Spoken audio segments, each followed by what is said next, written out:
I now give the floor to the distinguished representative of Pakistan to introduce an address by the head of government.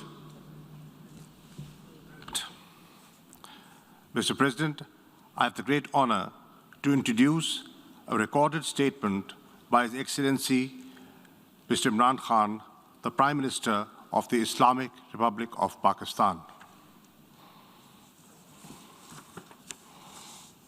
Bismillah ar-Rahman ar-Rahim. Iyyaka na'budu wa iyyaka nasta'in.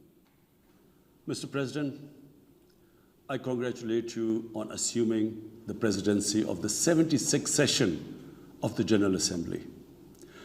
I also wish to express appreciation for the significant achievements of your predecessor, Volkan Bozkır, who guided the Assembly skillfully under the difficult circumstances imposed by the COVID-19 pandemic. Mr. President, the world is facing triple challenge of the COVID-19, the accompanying economic crisis, and the threats posed by climate change. The virus does not discriminate between nations and people, nor do the catastrophes imposed by uncertain weather patterns. The common threats faced by us today not only expose the fragility of the international system, they also underscore the oneness of humanity. By the grace of Almighty Allah, Pakistan has been successful so far in containing the COVID pandemic. Our collaborated strategy of smart lockdowns helped save lives and livelihoods and kept the economy afloat. Over 15 million families survived through a social protection program of Ehsan. Mr. President, climate change is one of the primary existential threats that our planet faces today. Pakistan's contribution to global emissions is negligible, yet we are among the 10 most vulnerable countries to the effects of climate change in the world. Being fully aware of our global responsibilities, we have embarked upon game-changing environmental programs, reforesting Pakistan through our 10 billion tree tsunami, preserving natural habitats, switching to renewable energy, removing pollution from our cities, and adapting to the impacts of climate change.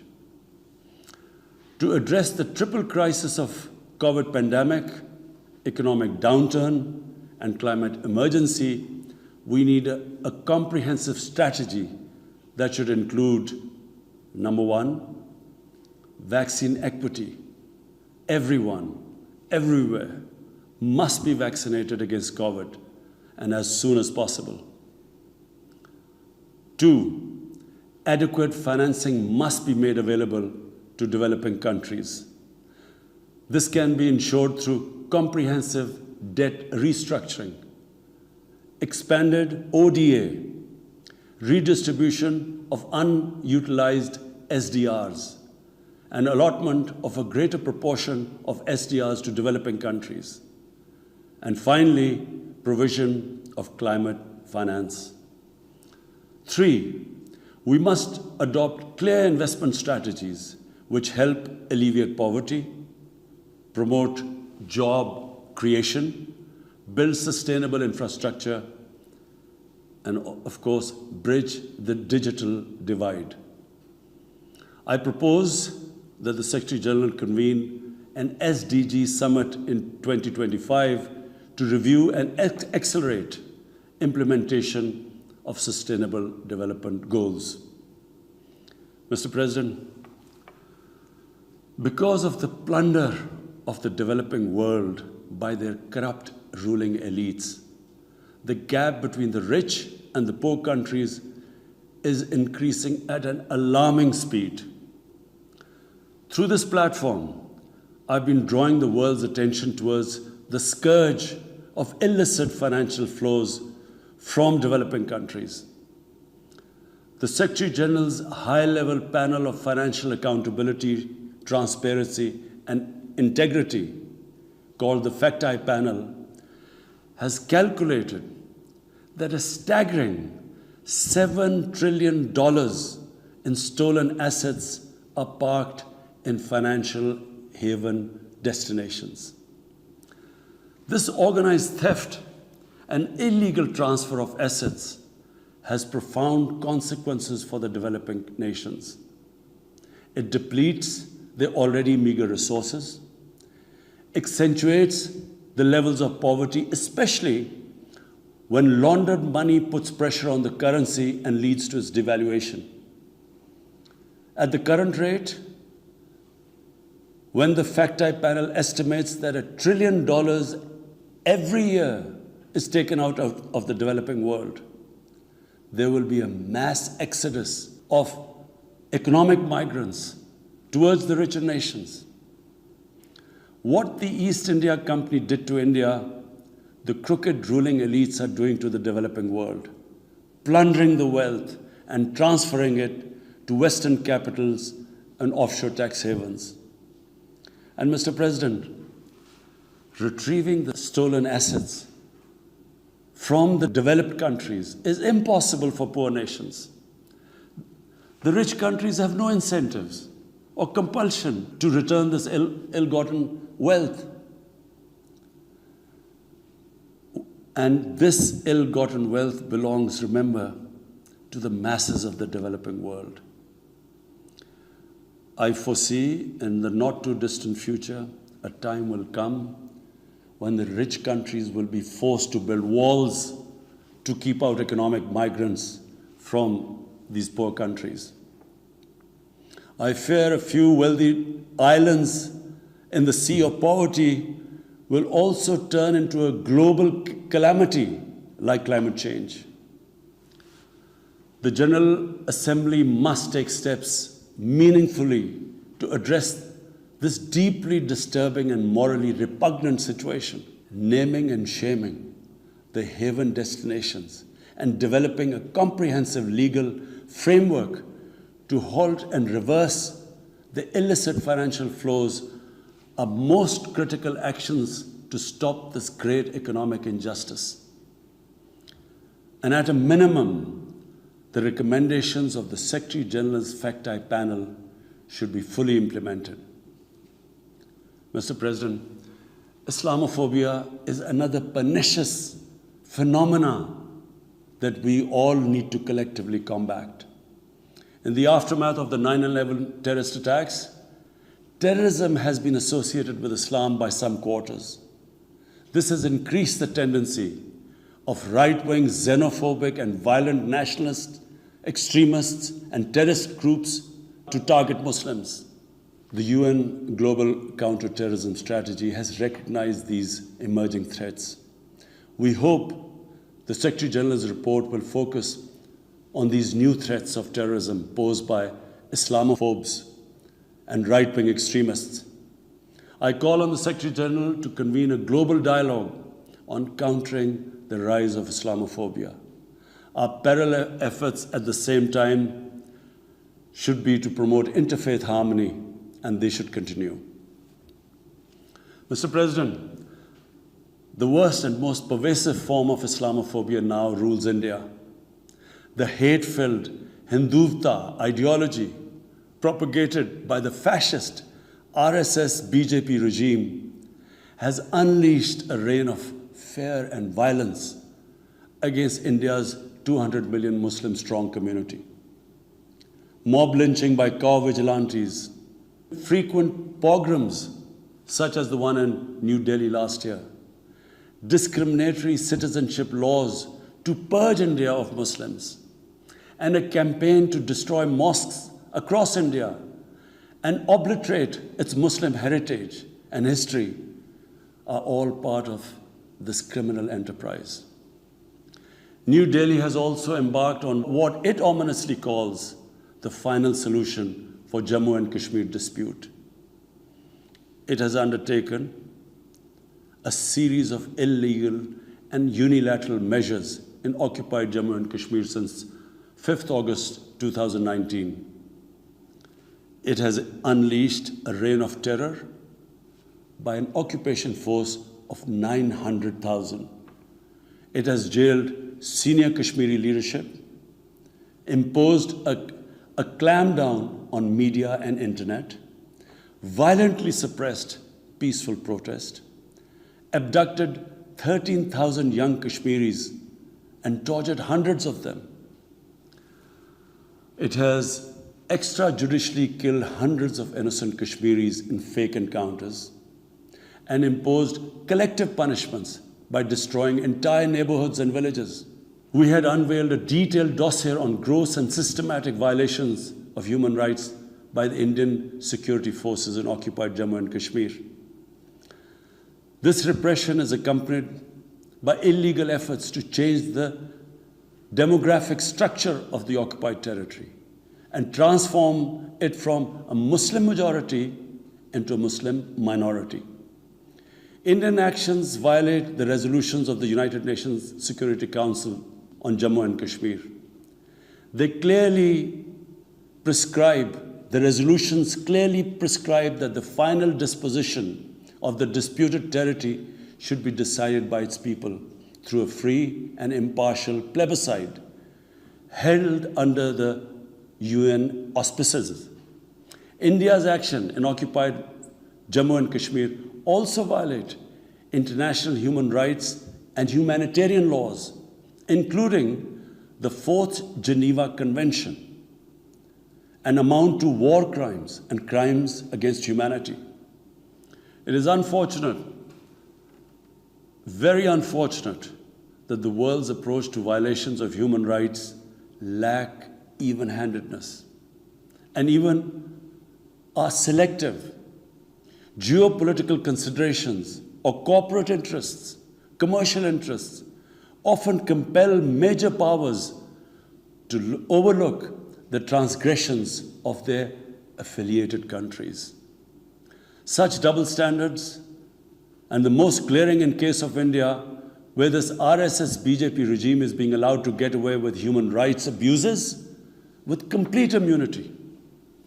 The most recent example of Indian barbarity was the forcible snatching of the mortal remains of the great Kashmiri leader, Sayyid Ali Shah Gilani, from his family, denying him a proper Islamic funeral and burial in accordance with his wishes and the Muslim tradition.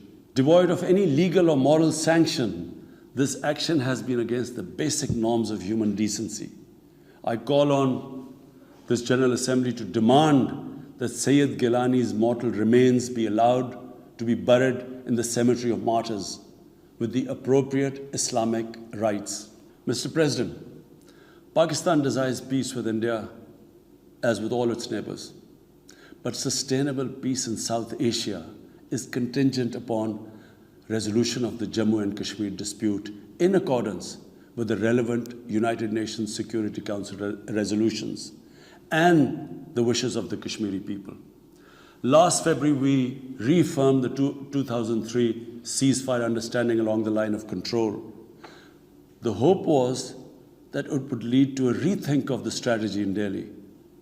Sadly, the BJP government has intensified repression in Kashmir and continues to vitiate the environment by these barbaric acts.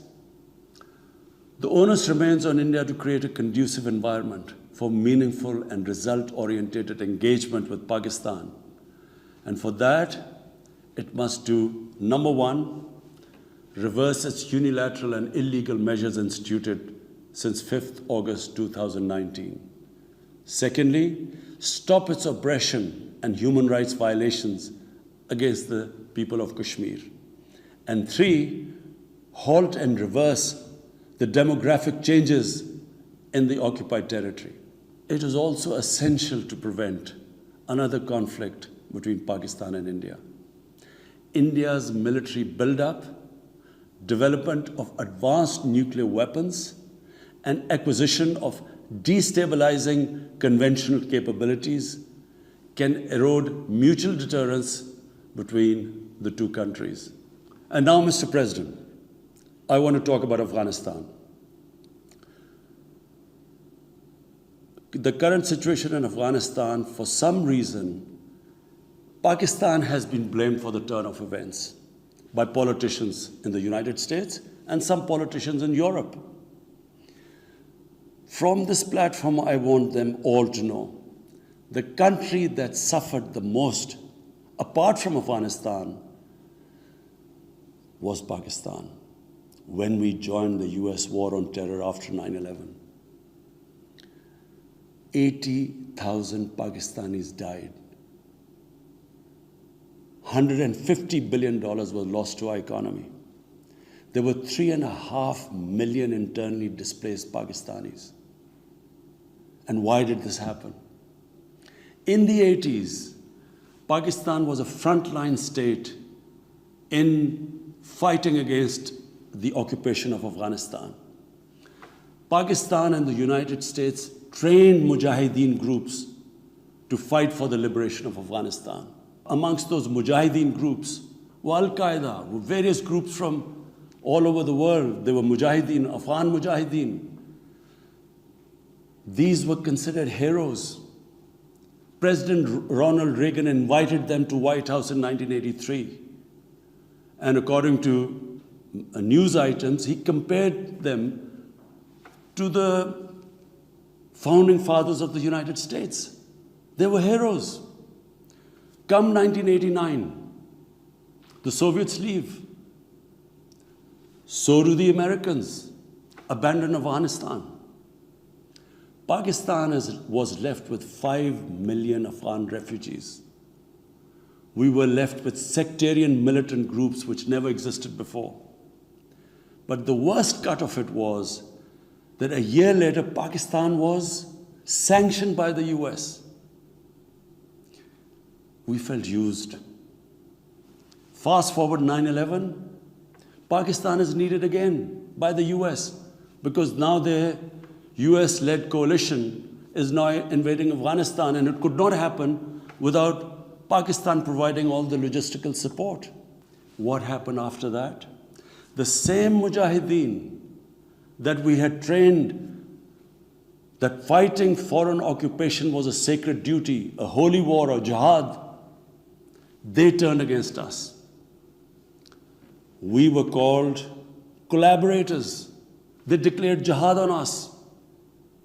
Then all along the tribal belt bordering Afghanistan, the Pakistan semi-autonomous tribal belt, where no Pakistan army had been since our independence, they had strong sympathies with the Taliban, Afghan Taliban, not because of their religious ideology, but because of Pashtun nationalism, which is very strong.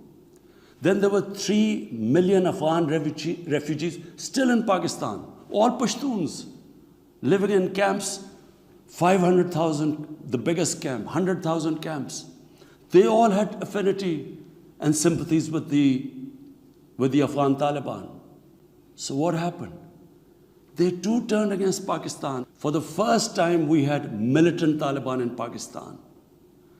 And they too attacked Pakistan government. When our army went in the tribal areas for the first time in our history, whenever an army goes into civilian areas, there's collateral damage. So there was collateral damage, which multiplied the militants to seek revenge. But not just that. The world must know that in Pakistan, there were 480 drone attacks conducted by the US. 480 drone attacks. And we all know that drone attacks are not that precise. They cause more collateral damage than the militants they are targeting. So, who did the people whose relatives were being killed? Who did they seek revenge? Against Pakistan. Between 2004 and 2014, there were 50 different militant groups attacking the state of Pakistan. At one point, people like us were worried that will we survive this? There were bombs going all over Pakistan. Our capital was like a fortress. Had it not been for one of the most disciplined army in the world and one of the best intelligence agencies in the world, I think Pakistan would have gone down. So when we hear this at the end, there's a lot of worry about in the US about taking care of the people who helped them, the interpreters and everyone who helped the US. What about us? The only reason we suffered so much was because we became an ally of the US, of the coalition in the war against Afghanistan, where there were attacks being conducted from Afghan soil into Pakistan. At least there should have been a word of appreciation. But rather than appreciation, imagine how we feel when we are blamed for the turn of events in Afghanistan. After 2006, it became apparent to everyone who understood Afghanistan's history that there would be no military solution in Afghanistan. I went to the US, I spoke to think tanks, I met at the time Senator Biden, Senator John Kerry, Senator Harry Reid. I tried to explain to them that there would not be any military solution and political settlement was the way to go forward. No one understood then. And unfortunately, in trying to force a military solution is where US went wrong. And if today,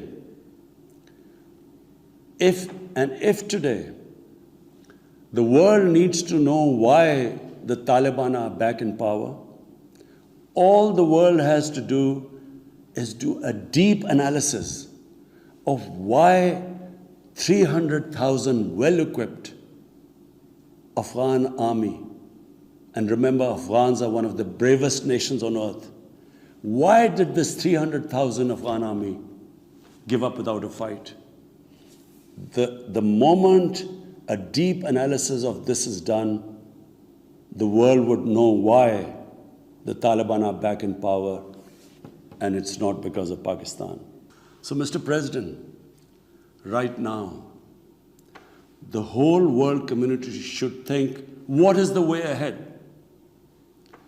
There are two paths we can take. If we neglect Afghanistan right now, according to the UN, half the people of Afghanistan are already vulnerable. And by next year, almost 90% of people in Afghanistan will go below the poverty line. There's a huge humanitarian crisis looming ahead.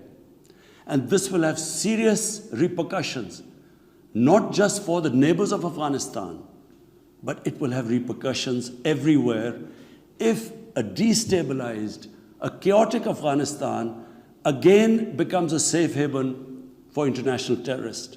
The reason why the US came to Afghanistan in the first place. So therefore, there is only one way to go. We must strengthen this current government, stabilize it, for the sake of the people of Afghanistan. What have the Taliban promised? They will respect human rights. They will have an inclusive government. They will not allow this soil to be used by terrorists. And they have given amnesty. Now, if the world community incentivizes them, encourages them to walk this talk, it will be a win-win situation for everyone. Because these are the four things that in Doha, when the US was talking to the Taliban, these were the conditions the dialogue was all about. So if the world can incentivize them to go this direction, then after all, this 20-year of presence, of coalition presence in Afghanistan would not be wasted, because Afghan soil would not be used for international terrorism. So I end my talk, Mr. President, by urging everyone that this is a critical time for Afghanistan. You cannot waste time. Help is needed there. Humanitarian assistance has to be given there immediately.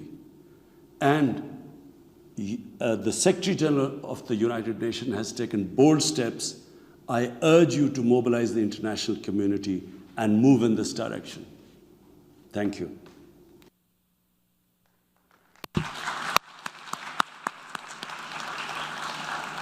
On behalf of the General Assembly, I wish to thank the Prime Minister of the Islamic Republic of Pakistan for the statement just made.